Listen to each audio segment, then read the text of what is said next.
गौरवाणी प्रसारिणी निर्विशेष शून्यवादी पाश्चात्य देश सारिणी. Thank you, bro. Hare Krishna. So today is also the disappearance day of Srila Abiram Thakur. He is also known as Abiram Gopal Ram Das Thakur. Very, very extraordinary personality. Today when the morning Pranab Prabhu was asking me about him, I was scheduled to go to Faridabad in the morning, but due to health I could not go. But briefly I want to speak about Srila Abiram Thakur. Srila Abiram Thakur is one of the 12 Gopals of Braj. Krishna has very close, confidential Gopals of his, which are known as Dwadash Gopal. And amongst the 12 Gopals, one of the leading personality is Sridham Sakha. And when we sing the Vrindavan Mahimamrit, then we see the name of Sridham Adi Jayo, Jayo Gopagan. So Sridham is the Sakha of Krishna, Krishna and Balram both. So once Krishna and Balram, they were playing hide and seek. And Sridham was to hide. And Krishna was playing with his sakhas. And Krishna decided to enter into Nadiya Leela. He wanted to perform Sankirtan. So Krishna and Balaram and all the other sakhas, they entered into Nadiya Leela. I mean, they entered into the future. And Krishna was performing Sankirtan. Balaram was there to serve him and other sakhas also. But Krishna was not experiencing the ecstasy. We see in Mahaprabhu's Leela, when someone who is not supposed to be there in Srivasangan, if he happens to be there, then Mahaprabhu cannot experience ecstasy. So he always inquires from Srivas Thakur that there is someone who is not supposed to be here. But here in this Leela, it was Krishna not experiencing ecstasy because Sridham was missing. Why? Because Sridham was hiding in the caves. We see this in Krishna Leela. There is one more incident. Anyone remembers? When we do Govardhan Parikrama, when we go ahead of Govind Kund, and before the Punchari ka Lota, there is that Lauta Baba. Lauta Baba, remember, you don't remember? So many times you have done Govardhan Parikrama. Yes, sir. So that personality also is still waiting for Krishna today. So Sridham was hiding in the cave. He was anticipating that Krishna and Balram and other sakhas will come and try to find him. But these all personalities entered into Nadiya Leela, performing Sankirtan, and Krishna not receiving that bliss. He told Balram that someone is missing. That is someone close missing. And they found out that Sridhama is missing because Sridhama was in Govardhan hiding in the cave. So Krishna tells Balram to go and bring Sridham.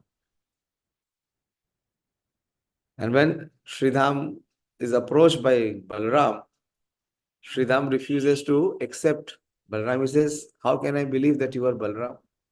Because ages have changed, the yuga has changed. From Treta to Kali, the size of Balram was very, very high in Treta.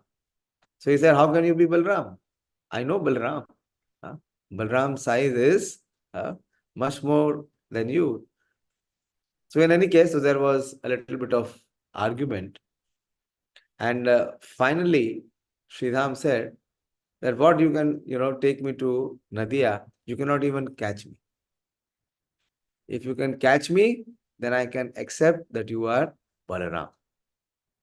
And what he does, he starts to run. And he runs so fast that they circumambulate the Govardhan hill 4 times.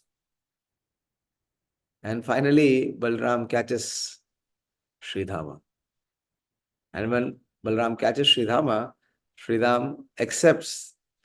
He says that you must be Balram because no one else can run so fast and circumambulate the Govardhan hill 4 times. And he says, now I am very, very tired. So I cannot walk to Nadia. If you wish to take me, you have to make me sit on your shoulders. So Sridham climbs on the shoulder of Balaram. And Balaram brings him to Nadia. This is how Sri Abiram Thakur enters into Nadia Leela. Very, very exceptional personality. And he is the constant companion of Sri Nityananda Prabhu.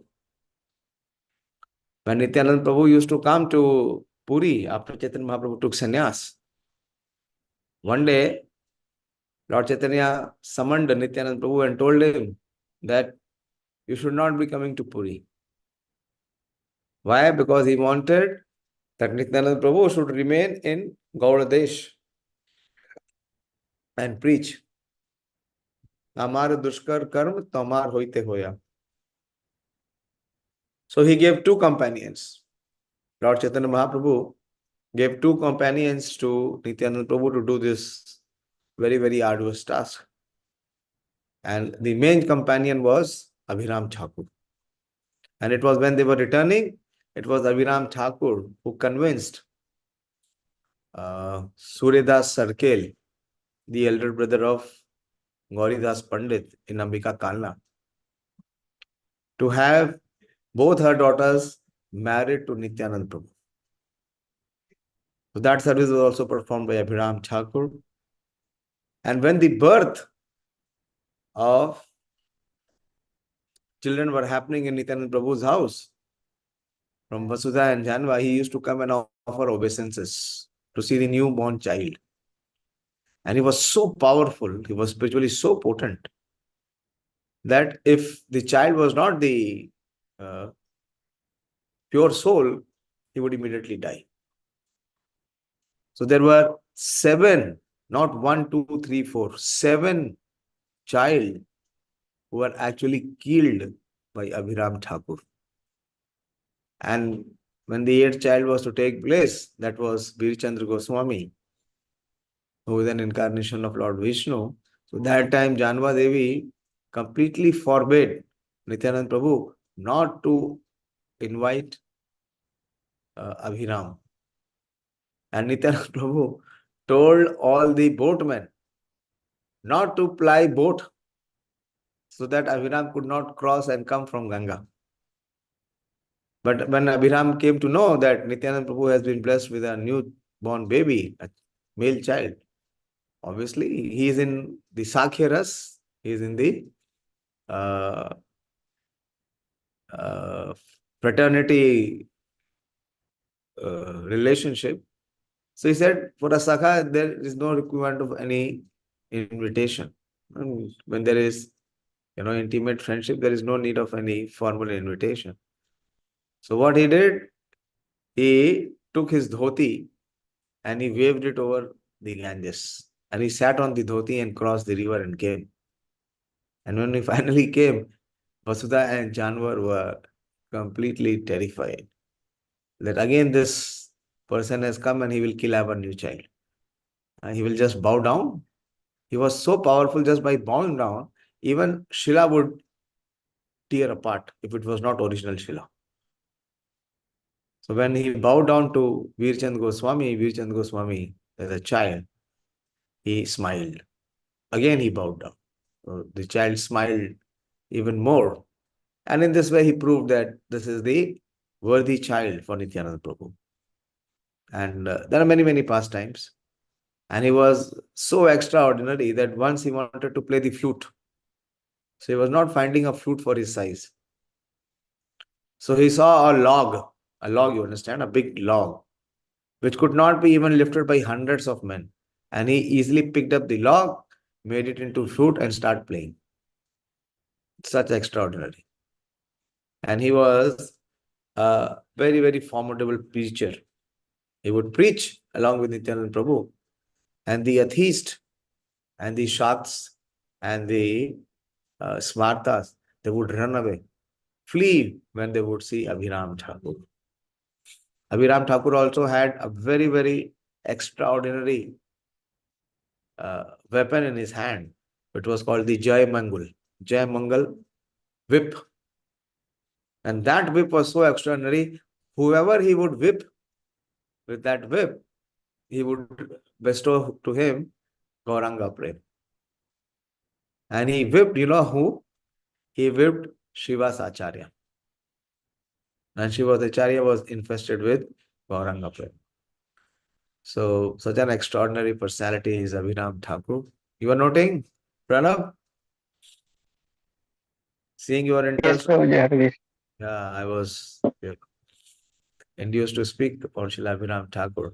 And I was feeling guilty also that morning I missed the opportunity. So such is Abiram Thakur. So Srila Abiram Thakur Tirobhav Tithi Mahamotsav ki jai. We will continue the Ramayana, the 8th chapter. So we have seen that the extraordinary position of King Dashrath, the citizens of Ayodhya, his ministers, and now begins the storyline that the Nayak, the hero, how he appears. So Dashrath decides to perform the Ashwamedh sacrifice.